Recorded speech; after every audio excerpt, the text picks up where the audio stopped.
नमस्कार, आप देख रहे हैं वीआईपी न्यूज। मैं हूं आपके साथ प्रज्ञा तिवारी। रुक करते हैं खबरों की ओर। छत्तीसगढ़ में लगातार कानून व्यवस्था को लेकर जहां सरकार अपना पक्ष रख रही है, तो विपक्ष भी लगातार मौजूदा सरकार के ऊपर काफी हमलावर होता हुआ नजर आ रहा है। वहीं दक्षिण विधानसभा चुनाव को लेकर श्याम बिहारी जायसवाल का कहना है कि 40 साल से वो भाजपा के लिए काम कर रहे हैं। आने वाले चुनाव में दक्षिण विधानसभा फिर एक बार भाजपा की झोली में आ रहा है।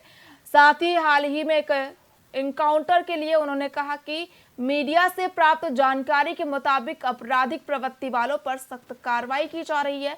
एनकाउंटर करना कोई सही प्रक्रिया नहीं है, लेकिन यदि कोई आपराधिक प्रवृत्ति वाला कानून के साथ खिलवाड़ करेंगे तो उनके साथ सख्ती से कार्रवाई की जाएगी। देखिए, हम शुरू से कहते आ रहे हैं कि प्रदेश में लॉ एंड ऑर्डर की जो स्थिति है उसको खराब करने वालों को किसी भी कीमत पर सरकार जो है बख्शने वाली नहीं है। और जहाँ तक इनकाउंटर की बात है उसकी मुझे जानकारी अभी नहीं है, क्योंकि मैं अभी सुबह से समाचार देख भी नहीं पाया हूँ। लेकिन अगर आप लोगों के माध्यम से पता चल रहा है कि इनकाउंटर हुआ है तो सरकार की मंशा कतई नहीं है कि इनकाउंटर कराए, लेकिन अपराधी जहाँ भी कानून को हाथ में लेकर कानून का गला दबाने का काम करेंगे वहाँ सरकार सख्ती से कदम उठाएगी। छत्तीसगढ़ की राजधानी रायपुर में दक्षिण उपचुनाव को लेकर भाजपा और कांग्रेस दोनों की तैयारियां तेज है। लगातार दोनों पार्टियों की ओर से प्रचार प्रसार का दौर जारी है। वहीं इसी कड़ी में कांग्रेस के सभी वरिष्ठ नेता प्रचार प्रसार में जुटेंगे। वहीं मामले को लेकर स्वास्थ्य मंत्री श्याम बिहारी जायसवाल का बयान सामने आया है। उन्होंने कहा कि आपने परिणाम तो देखा ही है, पहले भी प्रचार प्रसार ये लोग करने चाहते थे, लेकिन इसका कोई भी फायदा उन्हें नहीं हुआ। रही बात दक्षिण उपचुनाव की, तो 8 बार से विधायक वहां पर भाजपा के चुने गए हैं और इस बार भी बीजेपी के ही विधायक बनेंगे। देखिए, चुनाव में एक वातावरण बनता है, परंतु आजकल के जो वोटर हैं वो सभी जानते हैं कि वोट किसको देना है, किसको चुनना है। इससे किसी प्रकार का फर्क नहीं पड़ेगा। देखिए, चुनाव में एक वातावरण बनता है, परंतु आजकल के जो वोटर हैं वो सभी जानते हैं कि वोट किसको देना है, किसको चुनना है। इससे किसी प्रकार का फर्क नहीं पड़ेगा। देखिए, चुनाव में एक वातावरण बनता है, परंतु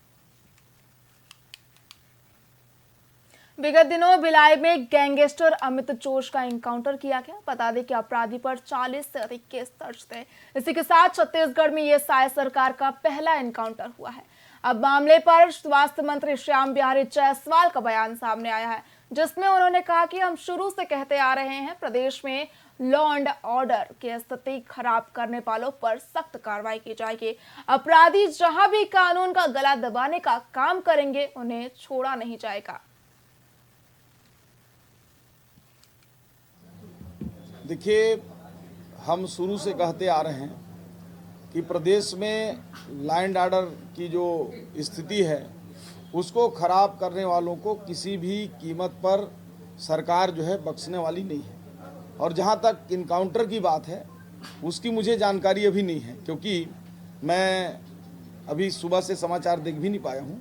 लेकिन अगर आप लोगों के माध्यम से पता चल रहा है कि इनकाउंटर हुआ है तो सरकार की मंशा कतई नहीं है कि इनकाउंटर कराए, लेकिन अपराधी जहाँ भी कानून को हाथ में लेकर कानून का गला दबाने का काम करेंगे वहाँ सरकार सख्ती से कदम उठाएगी। देखिए, बीजापुर जिले के रेखापल्ली क्षेत्र में पुलिस और नक्सलियों के बीच ताबड़तोड़ मुठभेड़ हो गई है। वहीं इस मुठभेड़ में सुरक्षा बलों के जवानों ने 3 वर्दीधारी नक्सलियों को मार गिराने में सफलता हासिल की है। जानकारी के मुताबिक सुरक्षा बलों को माओवादी गतिविधियों की सूचना मिली थी, जिसके बाद डीआरजी, एसटीएफ और सीआरपीएफ की संयुक्त पुलिस पार्टी को सर्चिंग अभियान पर रवाना किया गया था। मुठभेड़ के बाद घटनास्थल से सुरक्षा बलों ने एक एसएलआर राइफल, एक स्नाइपर राइफल, एक 12 बोर राइफल, 2 भरमार राइफल सहित अन्य अस्त्र और गोला बारूद बरामद किए हैं। मारे गए नक्सलियों की पहचान की प्रक्रिया लगातार जारी है और पुलिस आगे की कार्रवाई में जुट गई है।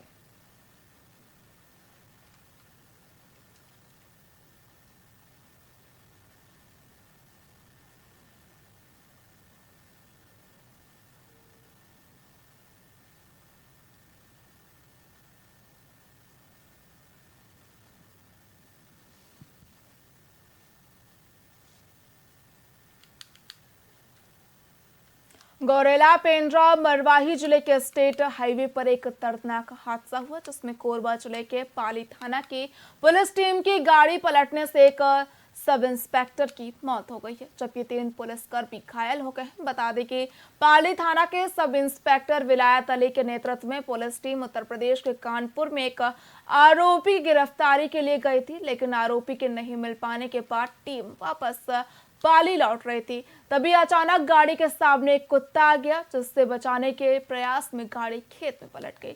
हादसे में सब इंस्पेक्टर विलायत अली की मौके पर ही मौत हो गई जबकि 3 पुलिसकर्मी घायल हो गए। वहीं गंभीर रूप से घायल आरक्षक शैलेंद्र तंवर को बिलासपुर अस्पताल रेफर किया गया है जबकि अन्य घायलों को जिला अस्पताल में भर्ती किया गया है। कानपुर से वापस पाली थाना के लिए जा रहे थे। जैसे मेडका के पास पहुंचे थे वैसे इनका गाड़ी अचानक पलटी हो गया जिससे मौके पर ही एक एएसआई का मौके पर ही मृत्यु हो गया है और एक आरक्षक घायल हुआ है। घायल अभी ठीक ठाक है, इलाज जारी है उसका।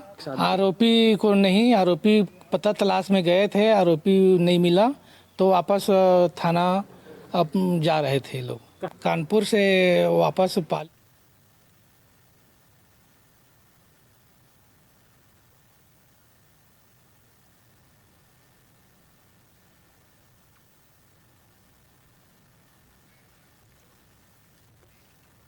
दक्षिण विधानसभा उपचुनाव को लेकर राजनीतिक पार्टियों के बीच माहौल गरमाया हुआ है।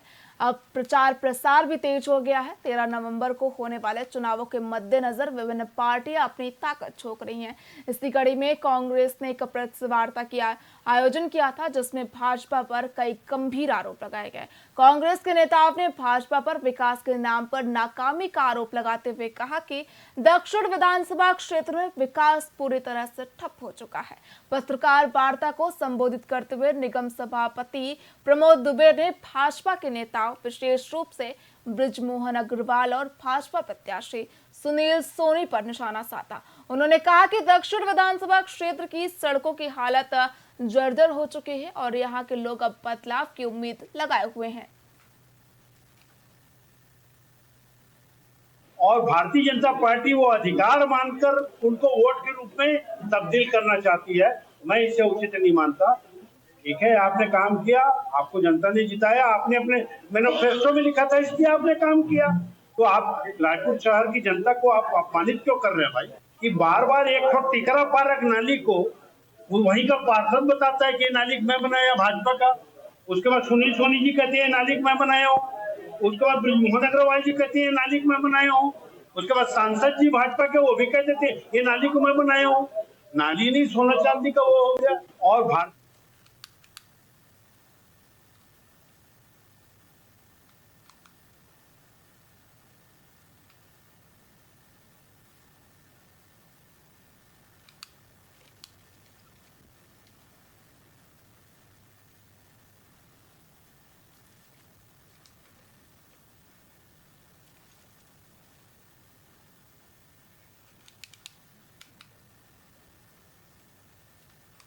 रायपुर दक्षिण विधानसभा उपचुनाव के मद्देनजर कांग्रेस और भाजपा लगातार एक दूसरे पर निशाना साध रही है।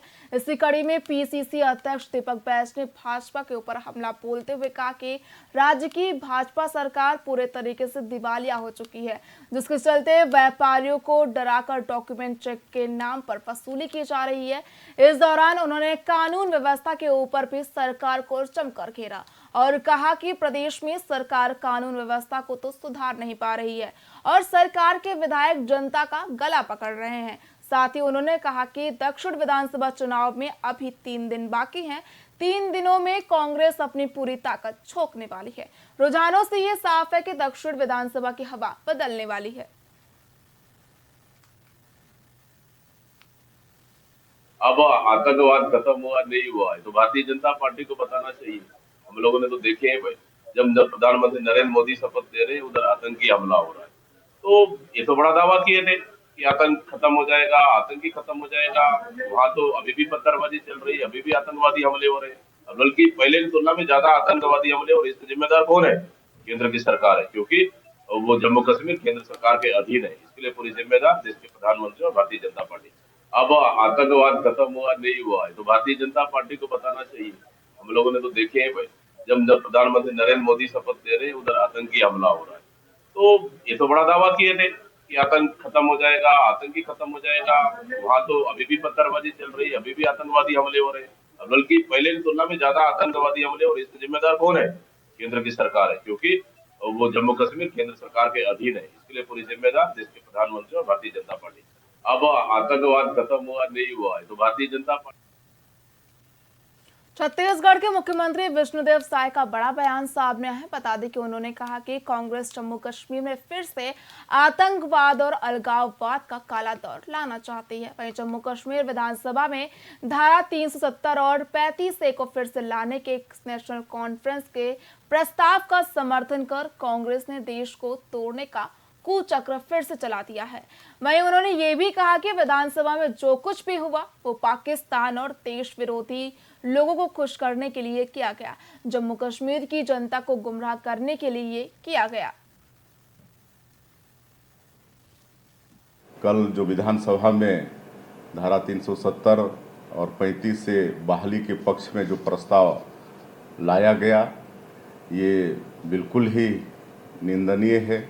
और जिस तरह से हमारे भाजपा के विधायकों को मार्शल के द्वारा विधानसभा से बाहर किया गया, ये लोकतंत्र की हत्या है और इसको इस देश की जनता कभी बर्दाश्त करने वाली नहीं है। कांग्रेस फिर से इस जम्मू कश्मीर में अशांति बहाल करना चाहती है, वो कभी अपने मंसूबे पर कामयाब नहीं होने वाली है। कल जो विधानसभा में धारा 370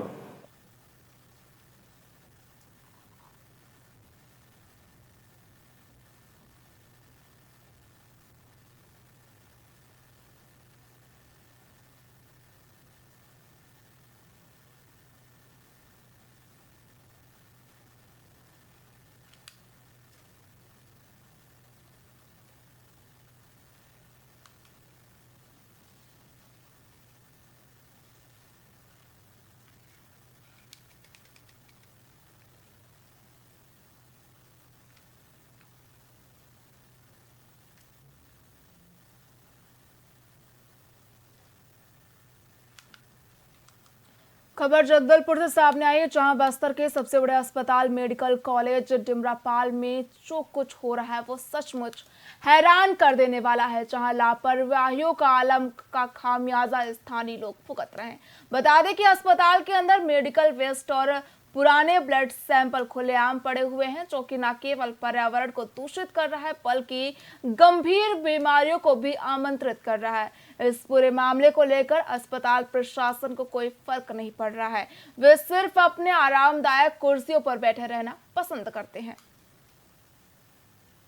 डिमरापाल में जो हमारा मेडिकल वेस्ट है वो उसके ठेका दिए गए हैं और वो समय पर उठ रहे हैं। अगर ऐसा कहीं पे पड़ा होगा तो बिल्कुल उसको दिखवाते हैं, हम जांच कराएंगे। और ब्लड के सैंपल नियमित जांच हो रहे हैं वहाँ, तो ऐसी स्थिति नहीं है। मुझे लगता है कि डिमरापाल में सुचारू रूप से चल रहा है। निश्चित रूप से दुर्व्यवस्था तो है, इससे इनकार नहीं किया जा सकता। जो अस्पताल प्रबंधन है, जो उनको इन सब चीज़ों को ध्यान में रखना चाहिए, क्योंकि स्टाफ की कमी तो होगी नहीं। वहाँ पर साफ सफाई करने वाले कर्मचारी काफ़ी संख्या में होंगे। उनको अदला बदली करने का काम तो बराबर करते रहते हैं ये लोग। जो सफाई जो कंपनी है, जो गार्ड नियुक्त करने वाली जो कंपनी है, उन्हीं गार्डों से पैसा लेके नए गार्ड लगाने का जो काम करती है, ये करने में तो अव्वल नंबर है। किंतु साफ सफाई पर हॉस्पिटल प्रबंधन ध्यान ना देना ये दुर्भाग्यजनक है। और डिमरापाल हॉस्पिटल में जो भी मरीज पैदा माने वहाँ पर एडमिट होता है तो उसकी देख रेख जो ना ठीक ढंग से हो नहीं पाती। फिलहाल खबरों में इतना ही। देखते रहिए VIP न्यूज़। नमस्कार।